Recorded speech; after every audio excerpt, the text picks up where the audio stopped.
¿qué es completarse? Para tener claridad de lo que estamos hablando, vamos a definir primero qué es completar. La palabra completar está asociada a tres ideas principales: añadir las partes que faltan, terminar una cosa o un proceso y hacer perfecta una cosa en su clase. Vamos a partir con esas tres ideas de una definición más académica para irlas relacionando con el trabajo espiritual. Entonces, uniendo estas tres ideas, podemos dar una visión más amplia y decir que completar es añadir las partes que faltan para terminar el proceso de hacer perfecta una cosa.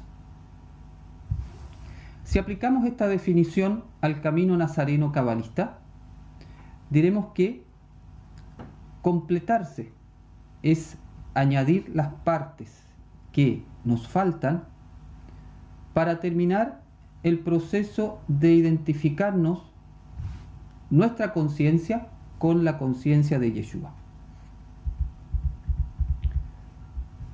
Para poder completarme, tengo que saber cuáles son las partes que me faltan. Las partes que me faltan, ¿a qué se refiere?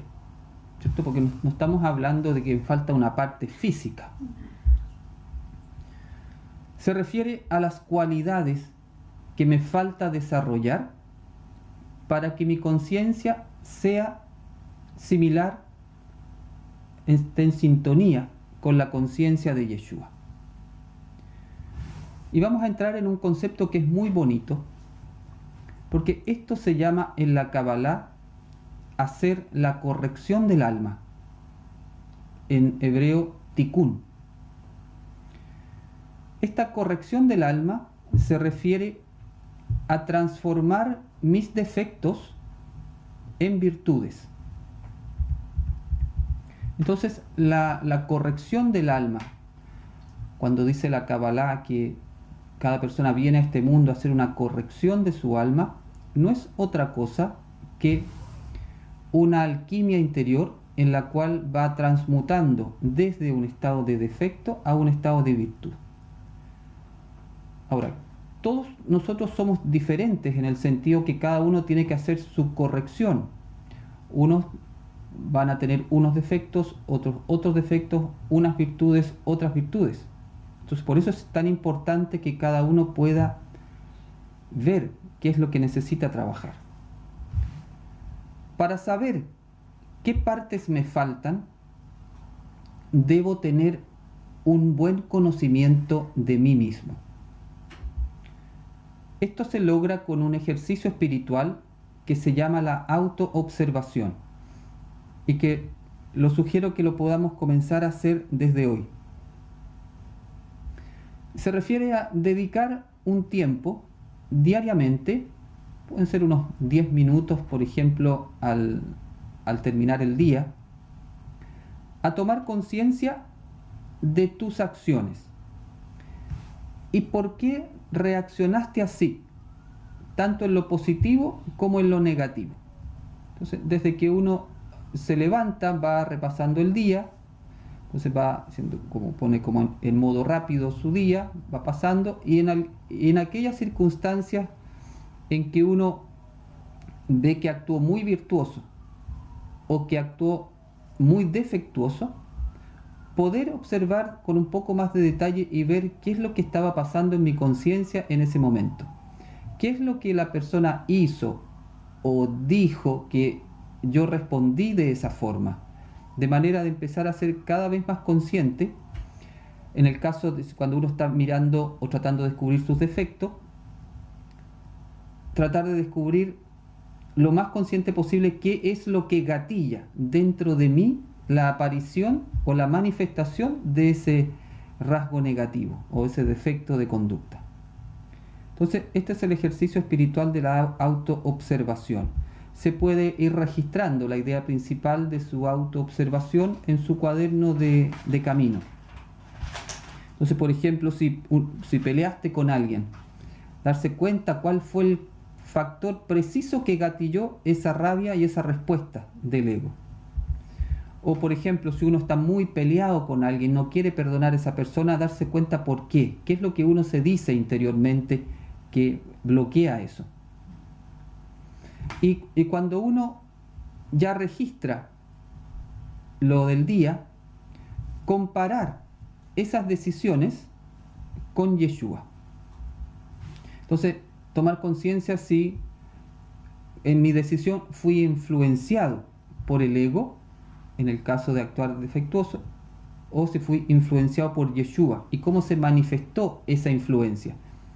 Es muy importante para ir avanzando en el camino darse cuenta cómo se manifiesta la influencia tanto del ego como de Yeshua para poder reconocerlo, porque ambos, podríamos decir, tienen su estrategia para acercarse a nosotros, y entonces ahí la autoobservación nos va a permitir descubrir ese modo.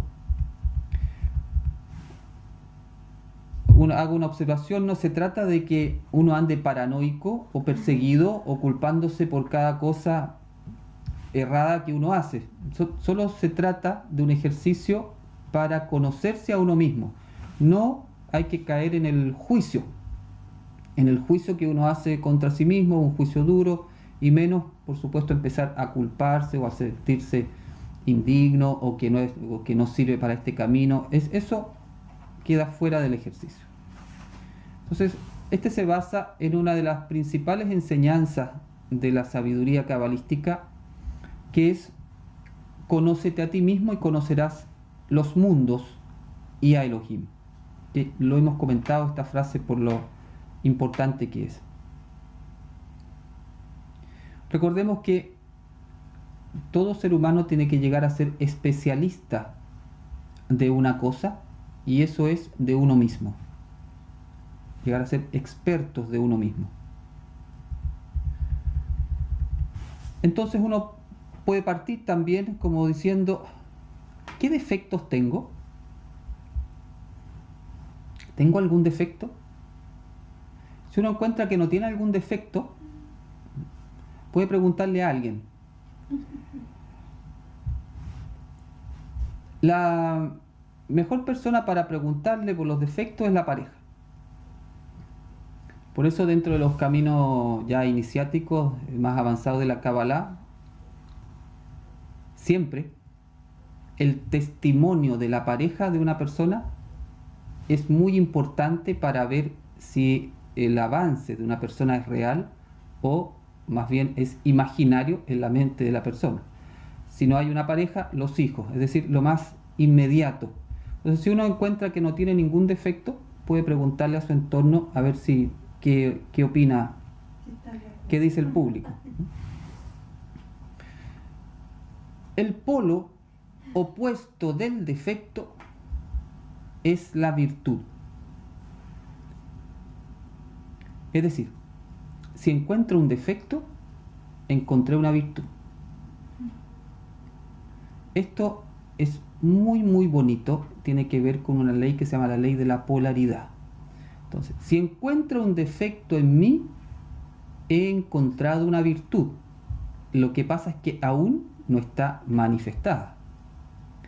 Los defectos son los rasgos de mi carácter que me desconectan de la luz y que me hacen actuar en contra de la instrucción de Elohim.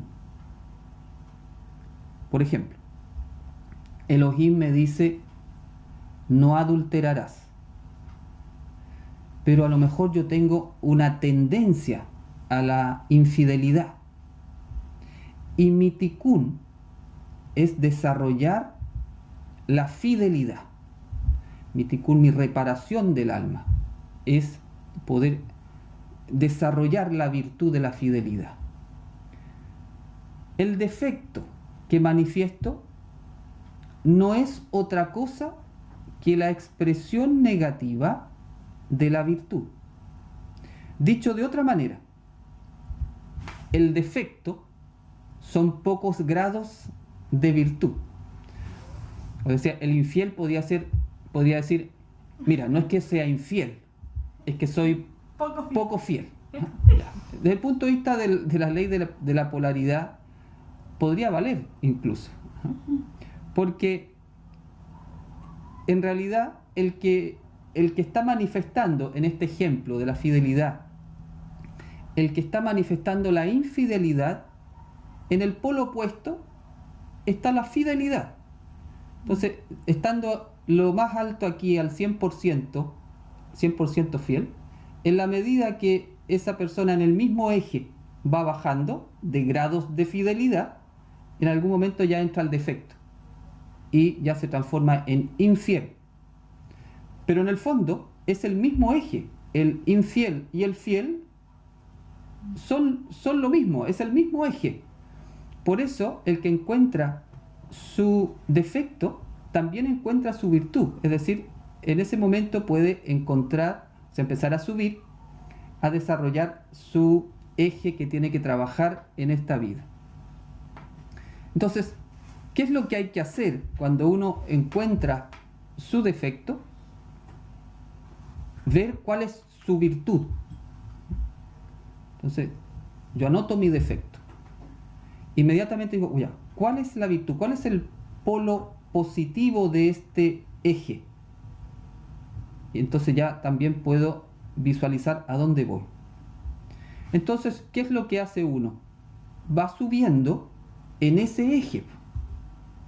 Ya sé que por ahí es donde tengo que enfocar mi energía. En el eje, por ejemplo, infidelidad, fidelidad. Entonces, al ir subiendo, se va pasando de manera natural del defecto a la virtud. Porque, como decía, es el mismo eje de trabajo. Por eso se dice que, en este caso de la fidelidad, el que es infiel es potencialmente muy fiel. El que es miedoso es potencialmente muy valiente.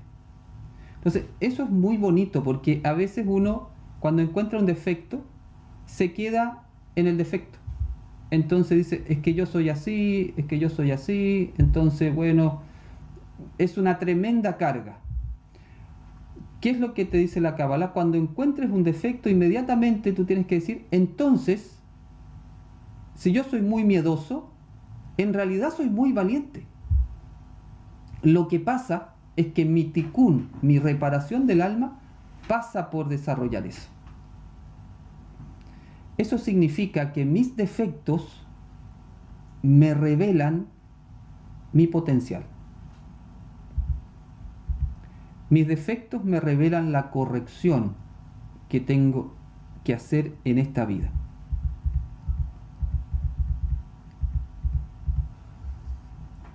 El propósito de la vida de un cabalista nazareno es vivir Beshem Yeshua. Beshem Yeshua significa hacer todas las cosas de la vida diaria como Yeshua las haría, ¿cierto? Beshem Yeshua literalmente significa el nombre de Jesús o el nombre de Yeshua. Pero cabalísticamente, más que el nombre de una persona, se refiere a que uno hace las cosas en un estado de conciencia específico, que es el estado de conciencia de cómo haría Yeshua esas cosas. A esto se refiere el cabalista nazareno Shaul de Tarsis, conocido como Pablo, cuando decía, el Mashiach es mi vida. HaMashiach hu hayai. El Mashiach vive en mí. HaMashiach hay bekirbi. Esas son frases de poder que uno va repitiendo y que van ayudando a entrar en esa conciencia. Entonces, cuando dice Shaul, el Mashiach es mi vida, no es como el nombre de una teleserie, ¿cierto? Como tú eres mi vida, una cosa así, ¿cierto? Mi vida significa mis obras. Se refiere a mis obras.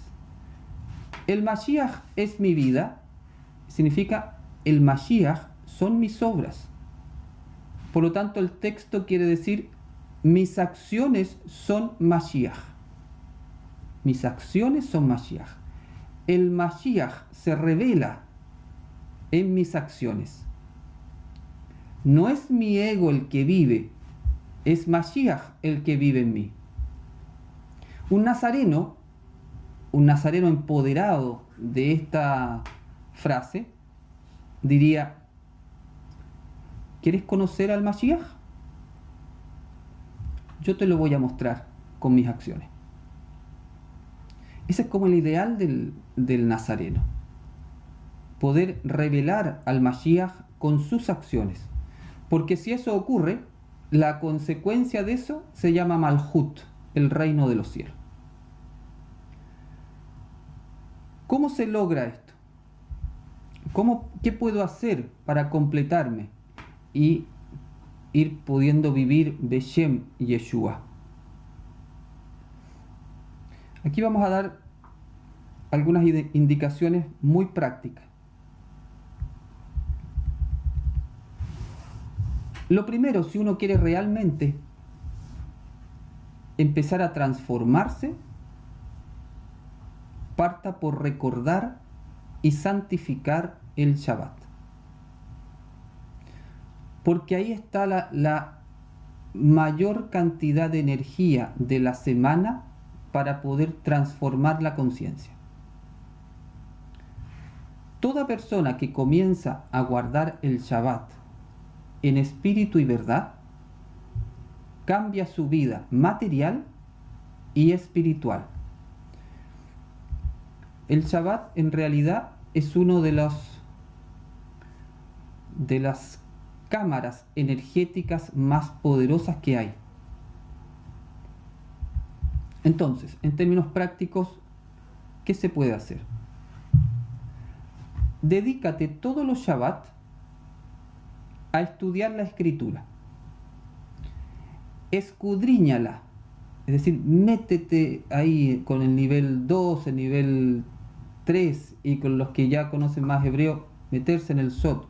Escudriña la escritura con pasión, con la intención de encontrar al amado de tu alma en ese ejercicio de estudio. Escudriña la escritura para encontrarte con Elohim y con Yeshua en él. De hecho, toda la Torá y los profetas hablan de Yeshua. Segundo, dedícate todos los Shabbat a meditar con las letras hebreas con la intención de unirte a Yeshua, de elevarte hacia el Padre, de recibir su luz y de compartirla con el mundo. Lo estoy diciendo para el Shabbat, porque alguien podría decir, bueno, y si lo quiero hacer otro día, bueno, perfecto.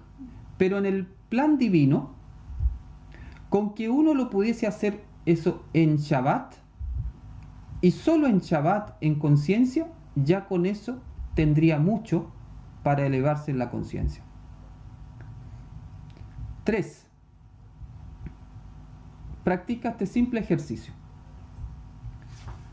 Antes de hacer cualquier cosa, y aquí es cualquier cosa, di Beshem Yeshua. Y piensa, no es mi ego el que vive, es Mashiach el que vive en mí. ¿Qué haría Yeshua en esta situación? Si yo fuera Yeshua, ¿cómo haría esto? ¿Cómo hablaría en este momento con la gente? ¿Cómo miraría a las personas? ¿Cómo actuaría mis gestos, por ejemplo? Todo lo que tú tengas que hacer en el día, cada vez que se abra un ciclo, por ejemplo, de algo que vas a hacer, Vas a entrar a una reunión de trabajo, Beshem Yeshua. Vas a ir a almorzar, Beshem Yeshua. Vas a ir al baño, Beshem Yeshua. Toda tu vida tiene que estar impregnado de esa conciencia, porque aún lo más banal, lo más superficial que uno pueda pensar, puede revelarse algo en el momento más humilde del día. 4. Tener siempre presente en la mente alguna frase de poder en hebreo. Yo sugiero empezar con la frase Ani Yeshua. Ani Yeshua. Yo soy Yeshua. Es una frase muy potente también desde el punto de vista cabalístico. Ambas palabras tienen una cabalá bastante grande, pero ya como una palabra de poder o una frase de poder que uno repite constantemente, el hábito de estar repitiendo palabras de poder en la mente tiene el efecto de liberar la mente de toxinas y va evitando que la mente se vaya contaminando, como absorbiendo a veces de manera muy inconsciente ideas que están vamos a llamar, en el ambiente. Entonces, está repitiendo. Cuando uno está haciendo su trabajo, está digitando, no sé, y de repente vuelve a esa frase, Ani Yeshua. Y cuando va a empezar a hacer algo, Beshem Yeshua, es decir, en la conciencia de Yeshua hago esto. Ani Yeshua significa yo soy Yeshua. Entonces decíamos que la repetición de estas frases ayuda a liberar pensamientos tóxicos. Vamos a hablar del proceso. Hay que recordar que toda esta transformación de tu conciencia, de Yeshua, para manifestar al Mashiach, es un proceso. Es como un árbol que crece, es como nuestra conciencia es como un gran árbol, ¿cierto? Por eso el ejemplo del árbol de la vida es tan bonito. Es como un gran árbol que puede tardar su tiempo en crecer y en manifestarse, pero la gracia es que vaya creciendo todos los días. El camino espiritual es un arte espiritual que necesita práctica. Y como cualquier arte que ustedes se puedan imaginar, desde la pesca con mosca, por ejemplo, o un instrumento, o cualquier cosa que uno alcanza una maestría para ejecutar, seguramente se empezó a veces bastante básico, bastante torpe al principio y después va alcanzando una maestría. Bueno, aquí pasa lo mismo, la vida espiritual es un arte. A veces uno pierde un poco la paciencia y quiere alcanzar la virtud de manera muy rápido, pero por eso no hay que olvidar que es un proceso. Lo que se requiere es querer y perseverar con dedicación. Si están presentes esas dos virtudes, no cabe la menor duda que se va a cosechar éxito. Cuando uno entra en este proceso, se despierta nuestro ego de alguna manera, y sobre todo cuando uno empieza a hacer un trabajo tan potente que es transformarse en aquello que es, y en este caso poder identificar nuestra conciencia con Yeshua, es muy probable que inmediatamente el ego asalte a la mente con el pensamiento de que esto es imposible y que solo Yeshua el Nazareno era capaz de hacer esto. Pero tenemos que recordar que la mente desconectada es la que le hace caso, porque la mente desconectada de la luz de Elohim es una mente que siente que no tiene fuerza para la ascensión. La mente del ego o la mente controlada por el ego, cuando está en la falda de la montaña, ¿cierto? Y mira hacia arriba al camino que tiene que empezar a ascender, ya de puro mirar siente que no puede. Pero eso es una ilusión, es una mentira. Por si a alguien le llegara esa idea, tiene que pensar que inmediatamente eso es una insinuación del ego. Ahora, tenemos que pensar también, si nosotros nos llamamos nazarenos cabalistas o somos seguidores de Yeshua, tenemos que recordar que tenemos hace 2000 años una fuerza espiritual que nos aporta toda esta energía para hacer el trabajo. Esa fuerza espiritual se llama el Ruach HaKodesh, o el espíritu de santidad, o el espíritu de Elohim. Yeshua siempre nos está dando la fuerza espiritual para ascender si es que tenemos la emuná en él y si tenemos la honesta intención de guardar la Torá de Elohim. Pensemos que todo esta subida de conciencia la vamos a poder hacer en esta vida, en esta encarnación. Den toda su energía para esta vida, para esta encarnación. Que no venga ese pensamiento así, bueno, ya, pero dejémoslo para la otra vida. Porque el camino nazareno quiere traer el reino ahora. Y hay fuerza espiritual para traerlo ahora. Podemos entrar al reino de los cielos ahora, en esta vida. Pero tenemos que dejar que eso ocurra, que es dejar que el Ruach HaKodesh vaya actuando dentro de nosotros. Entonces, por eso decía, en este juego espiritual de ir subiendo en la conciencia, démonos la posibilidad de alcanzar la iluminación, de alcanzar al Mashiach en esta vida. Y con mayor razón en este tiempo. Hay mucha necesidad de luz, hay mucha corrupción, hay mucha confusión, mucho caos. Elohim está muy lejos de los fundamentos de la vida común de nuestros países. Entonces hay mucha luz que enviar. Y no solamente enviar, ya enviar es muy bueno. ¿Cuánto más si van manifestándose Mesías en el mundo? Y no estoy hablando de Mesías chantas, ¿cierto? De ir llamando a cosas truculentas.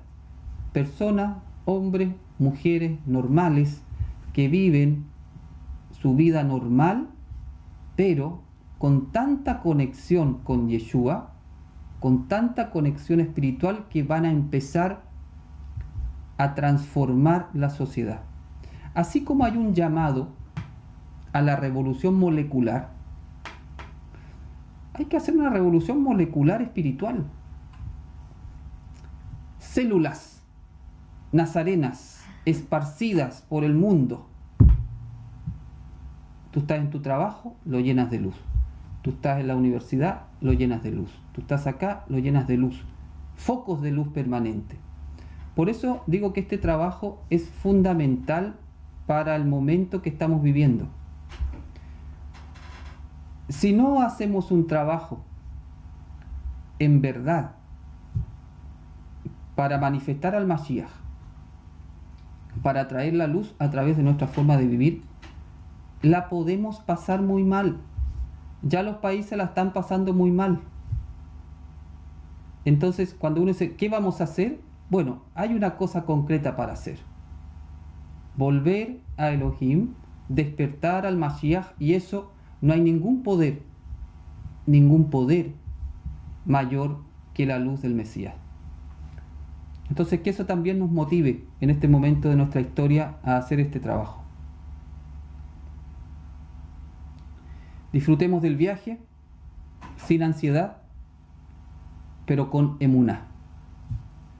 Y confiados que el Ruach Adonai nos va a guiar desde nuestro interior hacia donde tengamos que ir. Amén. Amén. Bien, ¿habrá alguna pregunta? Entonces podríamos decir que una persona puede ser bien malo, tan malo, y también puede ser muy bueno, tan bueno.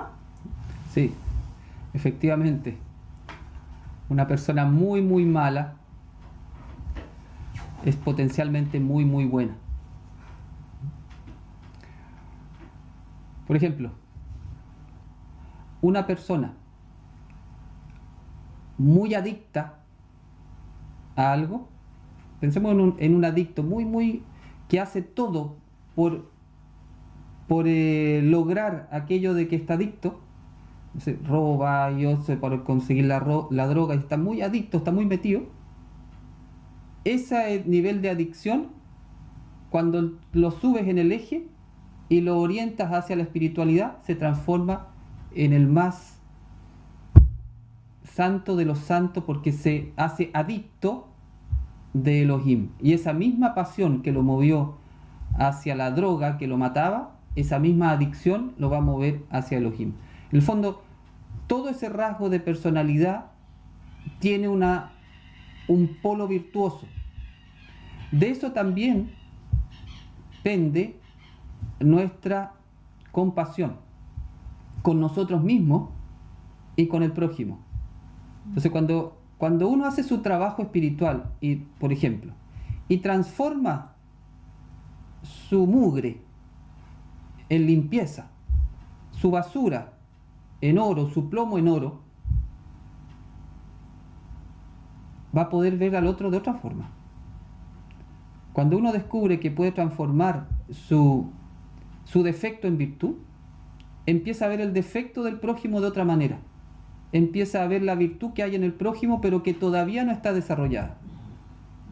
Por eso es muy difícil que una persona que no hace su camino espiritual tenga compasión, porque hace el juicio desde su mente.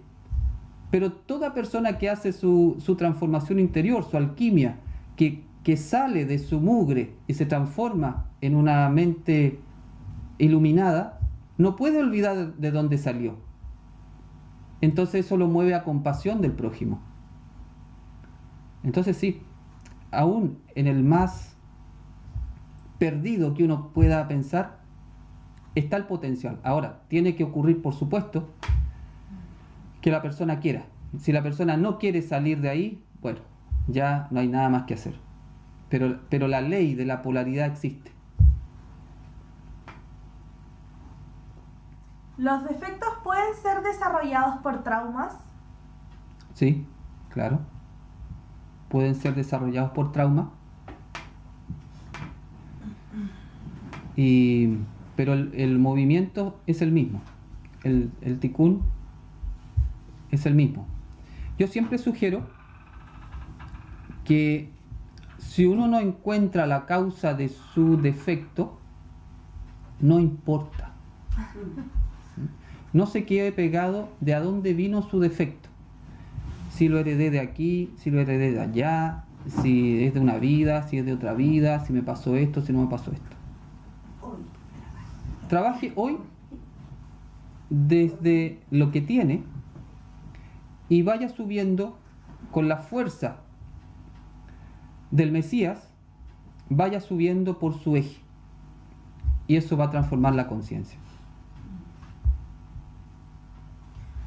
¿Cuáles son los defectos y virtudes que debemos alcanzar la luz divina?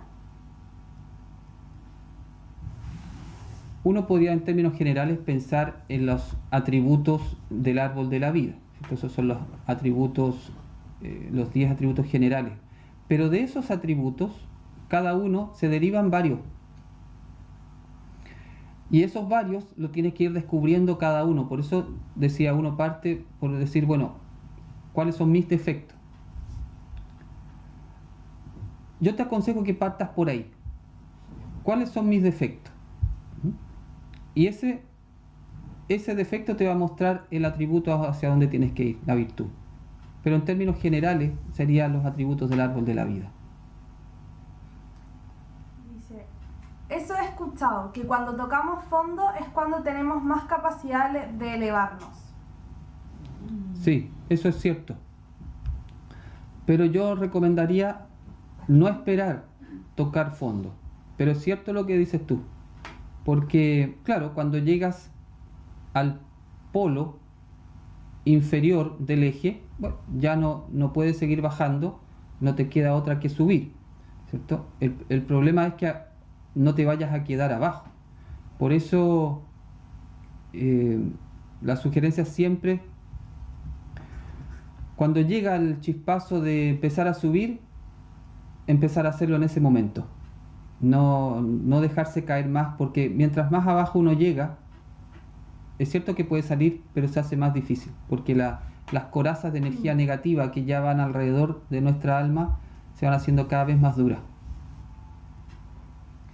Cuando las personas justifican sus defectos y errores a la herencia de sus ancestros, ¿es evadir la responsabilidad de sus propias acciones?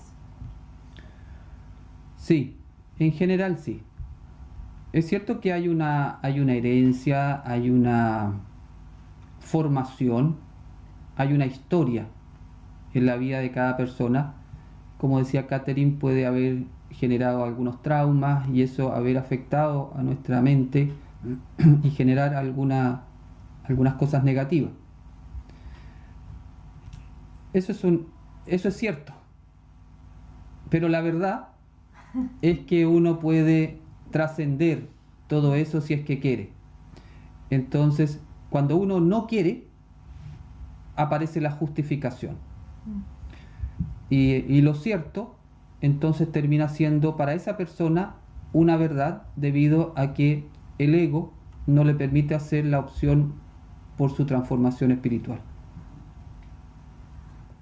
Si las personas no quieren seguir cualquier camino espiritual de reparación, con frases como yo soy así y no voy a cambiar, haciendo daño al resto con actitudes egoístas, ¿será necesario dejar ir a esa persona, dar tiferet y alejarse del daño de esa persona? No se pide que la persona esté en contacto permanente con esa persona que le está haciendo daño. La persona se puede alejar, por supuesto, y no estar recibiendo el daño de esa persona permanente.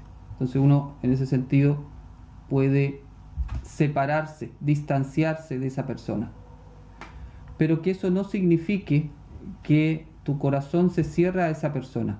De hecho, tú puedes seguir orando por esa persona para que justamente pueda salir de ese estado de conciencia, porque al final sabemos que esa forma de vivir de esa persona no la está haciendo feliz. El alma que habita en esa persona está muy mal, está muy triste, está muy infeliz. Entonces, claro, si una persona hasta el final no quiere hacer su transformación, bueno, esa persona tendrá que cosechar el fruto de esa decisión. Pero tú te puedes alejar físicamente de esa persona, pero que tu corazón no se cierre a esa persona. Se podría decir, es cierto que soy miedoso, pero es verdad que soy muy valiente. Perfecto. Eso está perfecto, es una muy buena cosecha de la semana. Es cierto que soy miedoso, es cierto, pero no es la verdad. La verdad es que soy valiente. Perfecto, porque en el fondo el defecto es una consecuencia de nuestro ego. A través de la vida, por historia, etcétera, lo que sea, voy escuchando al ego y voy aprendiendo a ser miedoso. Empiezo a asustarme con cosas. ¿Y si te pasa esto? ¿Y si te pasa esto? Y después, acuérdense que uno empieza a traer circunstancias y justo pasa lo que uno tenía miedo, y entonces va como cristalizando ese miedo y esa conciencia va bajando, entonces yo me transformo en una persona miedosa, ando asustado por la vida.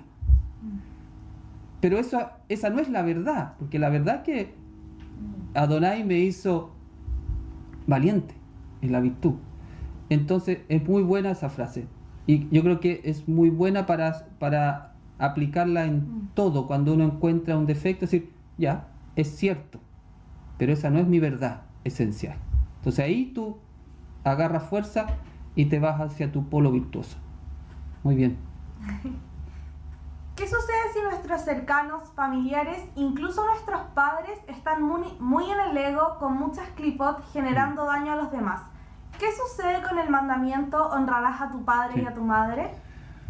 Sí, como te decía, si hay circunstancias muy extremas que tienes que separarte físicamente de algunas personas, el mandamiento sigue operando en el sentido que puede haber siempre un honrarlos a ellos en términos de respeto. Por ejemplo, por muy malo o en el ego, es tu padre y tu madre. Por lo tanto, no puede haber nada que sea una falta de respeto o un avergonzarlo. Eso tiene que ver con ese mandamiento. O sea, por muy en el ego que estén tus padres, el honrarlo, aunque tú estás separado de ellos, no tendrías que honrarlo de esa manera. Y la otra sería que estar disponible para ayudarlos en sus necesidades. Hagan lo que hayan hecho. Sería también una forma de honrarlo.